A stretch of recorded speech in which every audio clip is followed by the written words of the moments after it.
우리 2026년 신년 특세 두 번째 기도하고 주님 앞에 나가도록 하겠습니다. 하나님이 우리에게 이 일주일 동안의 짧은 시간이지만 어제는 찬양에 대해서 하나님을 고백하도록 했다면 하나님을 찾도록 했다면 오늘은 하나님 앞에 우리가 무엇을 해야 되는지 분명히 말씀을 통해서 깨닫고 알게 하여 주시도록 주님 앞에 나갔으면 좋겠습니다. 그런 하나님의 은혜가 오늘 우리에게 부어지게 하여 주시옵소서. 하나님의 은혜 없이는 우리가 살 수 없습니다. 하나님의 도우심 없이는 살 수가 없습니다. 주여 도와주시옵소서. 이렇게 고백하고 오늘 은혜를 갈망하며 같이 한번 기도하고 주님 앞에 나가겠습니다. 하나님 아버지, 이 시간 주님 앞에 고백합니다. 하나님이 이끄실 것을 기대합니다. 하나님이 도우실 것을 사모함으로 나아갑니다. 하나님, 우리에게 하나님 아버지 하나님의 은혜를 주옵소서. 짧은 일주일 동안 저희가 특세를 하지만 분명히 주님께서 세우시고 분명히 주님께서 이루실 것을 기대합니다. 저부터 하나님 아버지 부서져야 되고 저부터 하나님 아버지 예수의 능력의 은혜의 이름 앞에 하나님 아버지가 서야 되는 모든 것들을 주님 고쳐주시고 바꿔주시고 하나님의 은혜 앞에 하나님 서는 믿음의 종으로 주여 세우시고 인도해 주옵소서. 하나님, 제 입술을 가려주시옵소서. 제 생각을 가려주시옵소서.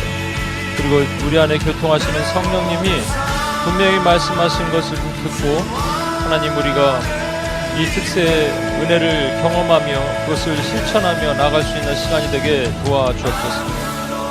주님, 그렇게 주님을 만나게 도와주시고 참 남편이신 우리 주님을 만나게 하시고 가짜 남편에게 받은 모든 상처를 참 남편에게 가져가는 시간으로 하나님 도우시고 인도해 주옵소서. 하나님, 오늘 이 시간에도 성령께서 함께 하시고 방해하는 모든 영들, 하나님 해방하는 모든 영들이 한 길로 들어서 일곱 길로 묶임받고 끊어지고 떠나가게 하여 주시옵소서. 주님, 그렇게 이끄실 하나님을 찬양합니다. 우리 원하신 예수님의 이름으로 기도합니다. 하나님 아버지, 감사합니다. 우리에게 오늘도 거룩한 시간을 허락하셨는데 이 아침부터 주님 앞에 가장 이른 시간에 주님을 찾는 하나님의 종들을 축복해 주시고 하나님의 귀한 말씀 우리에게 들려주옵소서. 그리고 그대로 살게 도와주옵소서. 실천되게 도와주옵소서. 우리 원하신 예수님의 이름으로 기도합니다. 아멘. 감사합니다. 물을 잠깐 마시고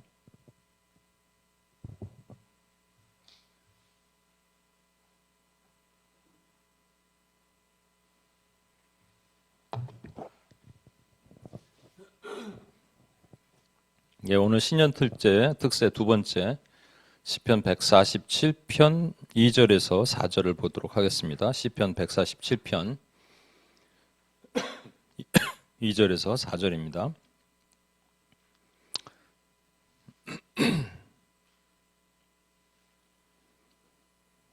제가 읽겠습니다. 여호와께서 예루살렘을 세우시며 이스라엘의 흩어진 자들을 모으시며 상심한 자들을 고치시며 그들의 상처를 싸매시는도다. 그가 별들의 수요를 세시고 그것들을 다 이름대로 부르시는도다. 여기 2절에 보시면 여호와께서 예루살렘을 세우시며 이스라엘의 흩어진 자들을 모으시며 라고 되어 있습니다.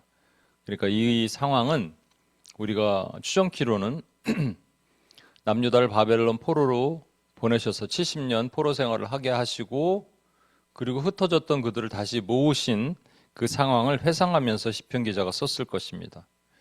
그리고 3절에는 이어지는 대목에서 그들의 애환을 달래주셨다라고 고백을 하고 있죠. 그들이 포로에서 돌아올 때 상심한 마음이 고쳐지고 그들의 상처가 싸매임을 받았다. 그 말은 70년 포로로 있으면서 그들 마음에 상함이 있었단 말입니다. 상처가 있었단 말이죠. 여러분, 교회는 왜 이렇게 상처를 많이 받을까요? 그러니까 상처가 한번 있는 사람은 똑같은 부분에 뭔가 데미지가 가면 반복해서 상처가 일어납니다. 그래서 상처는 치유돼야 돼요. 상처 입은 치유자이신 우리 예수님께서 이 모든 상처를 다 치유하기를 원하시는데 우리는 상처를 덮어둡니다. 상처를 덮어둔 것을 흔적이라 그러거든요. 흔적은 안 아프죠. 지금 당장 안 아프지만 치유되지 않은 흔적은 상처입니다. 한번 말씀드렸는데 어떤 한 자매가 있는데요. 얼굴이 되게 이쁜 자매예요. 뉴욕에 있던 자매인데. 그런데 나중에 수련회 가서 나중에 보니까 여기 무슨 자국이 있어요. 무슨 자국이냐고. 저는 모르고 물어봤죠. 잠을 이렇게 잘못 자서 이렇게 생긴 자국인 줄 알았어요. 알고 보니까 이렇게 칼자국 같은 거예요. 그 자매는 그게 안 아프죠. 얼핏 들었는데 그게 뭐 고등학교 때 난 상처라고 그랬는데 그게 지금은 안 아프잖아요. 그러나 그 거울을 볼 때마다 아픕니다. 흔적이죠. 흔적인데 상처예요. 그 상처는 오래된 시간 축적된 것을 그런 마음의 감정입니다. 그래서 이건 치유돼야 돼요. 근데 여기서 중요한 팩트 체킹을 한번 해보겠습니다. 이들의 상처, 이들의 상심은 왜 생긴 걸까요? 그 상처는 어째서 생긴 겁니까? 그들의 남편 대신 하나님으로부터 생긴 거 아니겠어요? 그 하나님이 남유다를 다 바벨론에게 의해서 몰락당하게 하시고 심지어는 성전도 더 회파하시고 포로로 끌려가게 하셨어요. 그렇게 생긴 마상 아니에요, 마상? 그들에게 생긴 70년 동안 생긴 마상. 근데 이제 와서 또 고치시고 약 바르신다네요. 이와 매우 유사한 말씀이 성경에 등장하거든요. 여러분 한번 이것도 찾아볼게요. 호세아 6장 1절입니다. 호세아 6장 1절입니다. 여러분이 잘 아는 말씀이에요. 오라 우리가 여호와께로 돌아가자. 여호와께서 우리를 찢으셨으나 도로 낫게 하실 것이요 우리를 치셨으나 싸매어 주실 것임이라. 호세아서는요, 하나님께서 호세아 선지자에게 너는 가서 음란한 여인, 고멜이죠. 음란한 여인과 결혼해라. 그러면 음란한 여인이 이렇게 계속 바람피고 나가는 그 상황을 경험하게 하신 거예요. 참 어떻게 보면은 아무리 하나님이라도 좀 너무한 거 아니냐. 근데 제가 농담 삼아 맨날 얘기하는데 분명히 호세아는 이쁜 여자 만났을 거예요. 고멜이 이뻤을 거예요. 그래서 하여튼 결혼했어요. 근데 거기서 받은 상처를 통해서 바람난 아내를 통해서 바람난 이스라엘에 대한 하나님의 마음을 알겠라 하는 것이 호세아에서의 핵심 아니겠습니까? 그런데 지금 남편이 어떻게 한다는 거예요? 찢으셨다는 거예요. 그런데 도로 낫게 하시고 치시는데 싸매어 주신다는 말입니다. 그러니까 찢어놓고 약 바르고 쳐놓고 싸매주는 걸 우리 사회에서는 뭐라고 그럽니까? 사이코패스라고 그럽니다. 여러분 흔히 영화나 드라마 같은 거 보면 남편이 마늘 막 두드려 패가 피가 철철 흐르는데 아내를 막 이렇게 약을 발라줘요. 그래서 당신 너무 얼마나 사랑하는지 알지?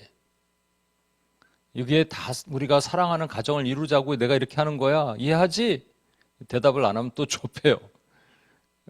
어찌 보면은 여러분 지금 호세아서에 있는 말씀, 욥기에도 비슷한 말씀이 있어요, 여러분. 욥기 5장 18절인데 찾아보지 마시고 제가 읽어볼게요. 하나님은 아프게 하시다가 싸매시며 상하게 하시다가 그의 손으로 고치시느니라. 이게 불경죄에 해당되는데 인간으로 따지면 사이코패스입니다. 두드러 패놓고 약 바르시고 상하게 하시고 고치시고 싸매주시고. 불신자들은 반드시 그렇게 오해할 수도 있겠어요. 근데 호세아서 6장 1절에 있는 이 말씀을 사실은 우리가 두 가지로 해석이 가능합니다. 첫 번째는요, 하나님이 치셨지만 그분이 도로 낫게 하시고 싸매 주실 것이라는 것이 보편적인 해석이에요. 그래서 우리 찬양도 이런 찬양 부르잖아요. 여호와께 돌아가자. 그게 1절에 있는 말씀이에요. 하지만 이와 상반된 해석도 분명히 있습니다. 뭐냐면 여호와께 돌아가자. 우리를 치셨지만 낫게 하시고 싸매 주실 것이다 라고 말하는 것은 이스라엘의 착각이라는 겁니다. 바람난 아내가 지 멋대로 바람 피고 나서 아무 때나 남편에게 돌아가야지 하고 돌아가는 것은 그것을 믿는 것은 착각이라는 말이에요. 이 근거가 호세아서 6장 4절에 그 뒤에 있어요. 제가 읽을 테니까 들어보세요. 에브라임아 내가 내게 어떻게 하랴. 하나님이 하시는 말씀이에요. 이스라엘아 내가 내게 어떻게 하랴. 유다야 내가 내게 어떻게 하랴. 너희의 인애가 너희의 사랑이 나를 향한 사랑이 아침 구름이나 쉬 없어지는 이슬 같도다. 그러니까 여호와께 돌아가자 하는 것이 마치 아무 때나 가면 하나님이 용서해 주시고 다 해주시는 해결사 하나님이야. 괜찮아. 죄 지어도 돼. 이런 해석으로 생각하는 것에 대한 잘못된 것이다 라고 해석하는 겁니다. 그러니까 두 가지가 상반된 설교가 있겠죠. 여러분도 분명히 상반대 설교를 들어보셨을 거예요. 첫 번째는 긍정적인 거예요. 우리가 하나님 우리를 치었지만 하나님께 가면 싸매주시고 고쳐주실 것이다라는 그런 해석. 또 하나는 아무 때나 가면 하나님이 다 우리의 마음 태도와 전혀 상관없이 받아주시겠느냐? 에브라임아 내가 너희 어떻게 하랴 이렇게 말씀하시는 그 모습은 어떻게 해석을 해야 되느냐라는 거죠. 사실은 이 후자의 해석 있죠. 그러니까 아무 때나 하나님께 가면 회개의 감정 없이 회개의 마음 없이 받아주신다는 것도 심각한 문제가 있어요. 그런가 하면 하나님께 가면 아무 때나 받아주시는 하나님이 되셔야 돼요. 그래서 저는 어떻게 해석을 하고 싶냐면 이 두 가지가 우리에게는 다 적용이 돼야 된다고 생각을 합니다. 왜냐하면 하나님은 끝없는 사랑을 가지신 분이에요. 그렇지만 하나님께 갈 때 아무렇게나 가서도 안 됩니다. 기도를 하는데 다리를 꼬고 아무 생각 없이 기도를 하는 한 지체가 있었어요. 그래서 제가 얘기를 했습니다. 자세부터 바르게 하라고. 하나님은 그렇게 만만한 하나님이 아니에요. 그리고 어떤 지체는 자기는 아무 때나 가면 하나님이 자기를 받아주신다. 그런 근자감, 근거 없는 자신감은 어디 있느냐. 그런가 하면 어떤 지체는요. 정말 손이 떨리듯이 떨면서 하나님 앞에 엎드려서 자복하는 그 모습 자체가 아름다워. 어저께 말했던 그 자매처럼, 새신자 자매처럼 성축하라 내 영혼아 그러면서 막 꺽꺽 울었던 그러니까 하나님이 그런 자는 찾아가서 위로하시고 상처를 싸매 주시겠죠. 그러니까 이 두 가지가 같이 돼야 돼요. 하나님 끝없는 사랑 때문에 우리가 하나님께 가면 여호와께 돌아가면 고쳐주십니다. 그런데 그냥 돌아가면 안 돼요. 우리가 진짜로 하나님 앞에 엎드리고 자복하는 그 심령으로 돌아가는 거예요. 그런데 여기서 한 가지를 봐야 되는 게 상처가 왜 우리에게 있냐라는 거예요. 그냥 생각하면 하나님이 때리셔서 상처가 생겼다 이렇게 생각하겠지만 호세아서를 기준으로 보면 호세아서 잘 보시면 하나님이 참 남편이에요. 근데 가짜 남편이 있습니다. 바알이라 그래요. 너희가 가짜 남편한테 쫓아갔다가 그 가짜 남편한테 버림받고 상처가 생겼다 그러거든요. 그러니까 우리가 생각했을 때 하나님이 우리를 좁혀신 것 같아요. 때리신 것 같아요. 그래서 상처가 생긴 것 같아요. 하지만 이유는 그게 아닙니다. 가짜 남편에 의해서 생긴 상처라는 거예요. 가짜 남편에게 버림받고 그 사이코패스가 하나님이 아니라 가짜 남편이라는 거예요. 그래서 생긴 그것이 그 가짜에게 두드려 맞고 쫓아왔을 때, 쫓겨났을 때 진짜 참 남편이신 하나님이 우리의 상처를 싸매시고 고치시고 약을 발라주시고 하신다는 겁니다. 이게 여러분 모르세요? 이 내용을? 알죠? 이거 모르는 사람이 누가 있어요? 근데 적용이 잘 안 돼요. 왜? 저도 어제 여기서 혼자 기도를 하는데 제가 이제 일주일 동안 여기서 아침 저녁으로 7일사를 해야 되니까 특세를 해야 되니까 어제도 그 찜질방과 같은 유아실에서 자면서 밤에 기도하니까 너무 좋아요. 좋은데 제 마음에도 상처가 있죠. 제 마음에도 어려움이 있어요. 근데 이제 토로하는 거예요. 토로. 그냥 푸념처럼 주여 어찌합니까? 주여. 근데 이걸 하루 이틀을 했겠어요, 제가? 여러분들은 그런 기도 안 해요? 다 하잖아요. 그런데 뭔가 하나님이 조금 멀리 계신 것 같지 않아요? 상처를 안 그러니까 우리가 하나님께 가지 못한다는 게 아니고 뭔가 이렇게 얘기를 했으면 와서 즉각적으로 뭐 약도 발라주시고 붕대도 감아주시고 하기를 우리가 원하는데 그게 좀 잘 안 되는 것 같지 않아요? 그럼 원인이 뭘까요? 우리가 하나님께 나가는 자세의 문제일까요? 도대체 뭘까요? 예, 오늘 본문에서 그 해답을 찾을 수가 있습니다.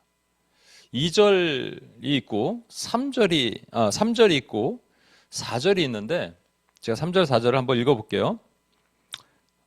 시편 147편 3절 4절입니다. 상심한 자들을 고치시며 그들의 상처를 싸매시는도다. 그 다음에 그가 별들의 수요를 세시고 그것들을 다 이름대로 부르시는도다.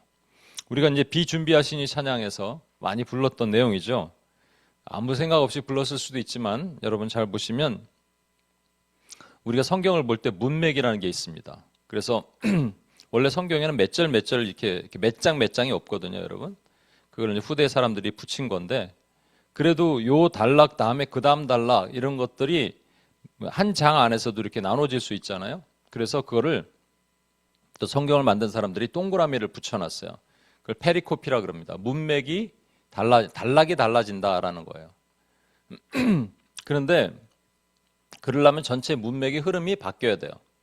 근데 지금 이것은 1절, 2절 하고 3절 한 다음에 4절이 전혀 문맥상 맞지 않습니다. 상처를 싸매 주신대요. 근데 별들의 수를 세시고 별들의 이름을 붙이셨대요. 여러분, 문맥이 맞아요, 안 맞아요? 안 맞습니다. 그럼 여러분, 이게 그냥 넘어가면 안 되고요. 하나님은 왜 이 시편 기자로 하여금 이렇게 쓰게 하셨나를 생각하셔야 돼요. 제가 지난 주일 온님께 주일 예배 때 이걸 나눴는데, 여러분 알고 계시지만 다시 설명을 드리면, 저에게 묵상 중에 주신 마음은 하나님께서 별들을 창조하시고 별들이 얼마나 많을까요? 별들의 수를 우리가 셀 수 있어요? 과학자들은 그거 셀라고 난리가 아니에요. 근데 하나님 다 세신대잖아요. 그만큼 크신 분이고, 우리는 명왕성, 청왕성, 안드로메다 우리가 이름을 붙였지만 그 이름을 짓기 전부터 하나님은 별들의 이름을 다 붙이셨다는 거예요. 그런 하나님이라는 거예요. 그런데 그 뒤 4절에 있는 말씀 전의 3절은 우리가 상해 있고 상처 있고 그런 유약한 자입니다. 별과 우리를 비교했을 때 별은 너무 커 보여요. 별은 너무 위대해 보이는데 나는 너무 약해 보이는 거예요. 근데 우리 여기 뉴젠 애들한테 제가 질문했잖아요. 별이 크니 네가 크니? 내가요. 대단한 정답이에요, 그죠? 때로는 별이 커요 이런 어른들은 그렇게 말할 수도 있을 수도 있어요. 하나님 기준에는요, 별이 아무리 많아도 아무리 커도 안드로메다 몇 개 붙인 은하계라도 우리보다 클 수가 없습니다. 지구를 먼저 만드시고 별을 만드셨어요, 여러분. 지구를 만드신 이유는 거기에 하나님의 형상을 닮은 사람들을 창조하시기 위해서 만드신 거예요. 그러니까 나 하나가 사실은 이 수많은 별들보다 큰 거예요. 그런데 우리 생각은 어떠냐면 그 별에 비해서 나는 너무 보잘것이 없어 보여요. 너무 미약해 보여요. 때로 하나님이 별은 챙겨주시는데 나는 안 챙겨주시는 것 같은 거예요. 내 이름을 아시나? 내 상황을 아시나? 이런 마음이 들어요. 내 지금 너무 마음이 아픈데 도대체 이 기도를 들으시나? 별들은 챙기시면서 나는 왜 안 챙기시지? 별들의 이름은 다 붙이셨는데 내 이름은 언제 한번 불러보셨지? 라는 생각이 드는 거죠. 그래서 상한 마음을 주께 가져가도 주님이 솔직히 잘 안 들어주실 것 같은 거예요. 그래서 똑같이 앉아서 똑같이 기도하면서 주여만 하는 겁니다. 주여에는 주여, 제가 주님께서 제 마음을 상처를 싸매주시고 고치실 것을 저는 믿습니다가 아니라 그냥 푸념이에요. 주여. 이건 믿음도 아니고 기도도 아닙니다. 여러분, 그때 뭐를 해야 되냐면요, 별을 봐야 돼요. 별은 여러 가지 의미가 있습니다. 징조와 시기를 알려주는 것도 있지만, 우리에게 비전도 보게 하시는 것도 있지만, 야, 내가 하나님보다, 이 별들보다 하나님이 나를 더 크게 여기시는구나를 생각하는 거예요. 별들의 수요를 세셨는데 내 마음을 세시 못하시겠어요? 내 마음의 상처를 세지 못하시겠어요, 하나님이? 우리 주님은 뭐라 그러셨냐면요, 이 땅에서 우리가 먹고 살 일에 고민하고 있을 때 그런 거 하지 마라. 하나님이 그거 모르시겠냐? 그러시면서 야, 하늘에 새 볼래? 솔로몬의 백합화 볼래? 아궁이 들어갈 들풀 볼래? 이것들도 먹이고 입히시는데 하물며 너의 일까 보냐? 그래서 여러분, 이 신앙이 우리에게 필요합니다. 하물며 나일까 보냐?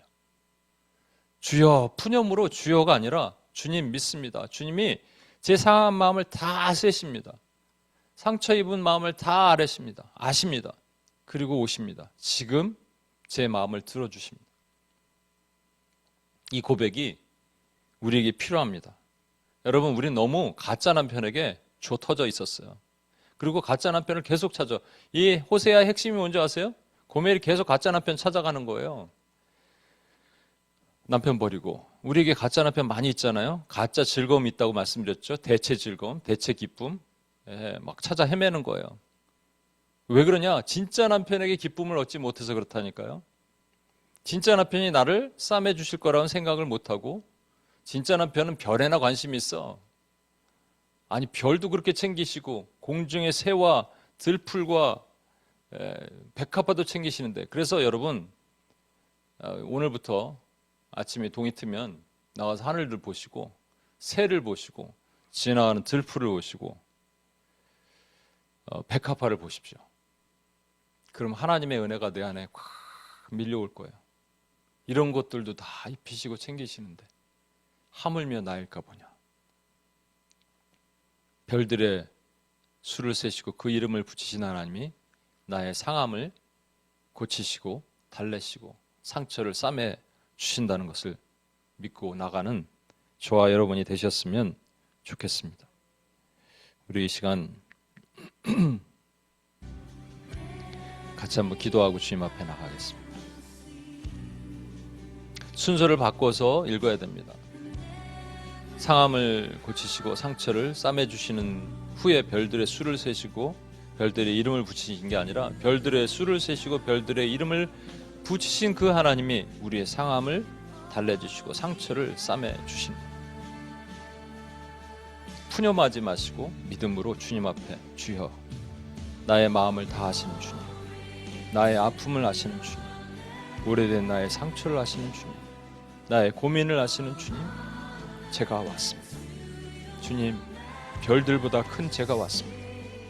별들의 이름도 아시고 수를 세시는 그분이 내 마음의 구석구석에 박혀있는 이 상처 아픔도 주님 다 아십니다.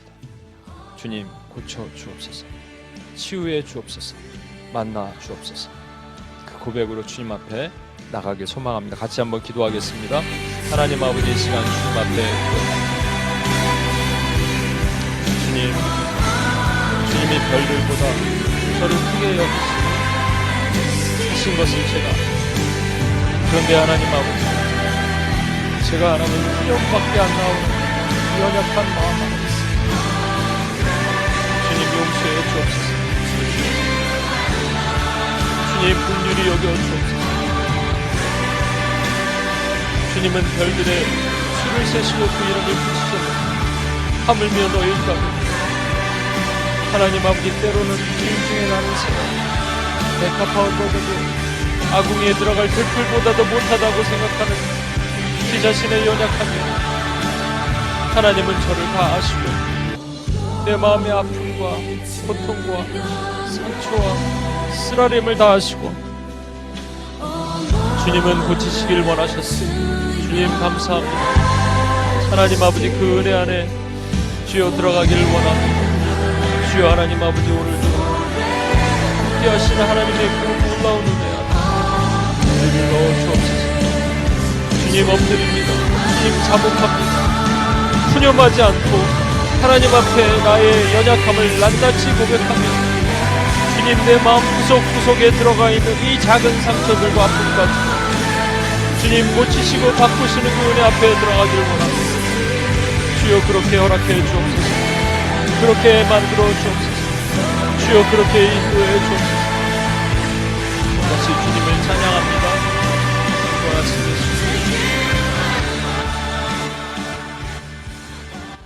하나님 아버지, 감사합니다. 하나님, 우리는 별들보다 크고 공중에 나는 새와 아궁이 들어간 들풀과 하나님 들에 핀 백합보다 훨씬 크지만 하나님, 우리의 아픔과 상처를 주님이 모르실 거라고 생각하고 또는 푸념만 하다가 집에 갑니다.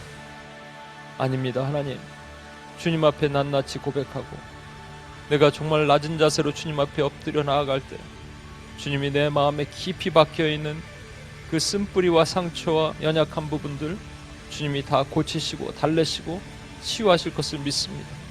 가짜 남편에게 받은 상처, 참 남편에게 하나님 치유되고 회복되는 하나님의 종들이 되게 도와주옵소서.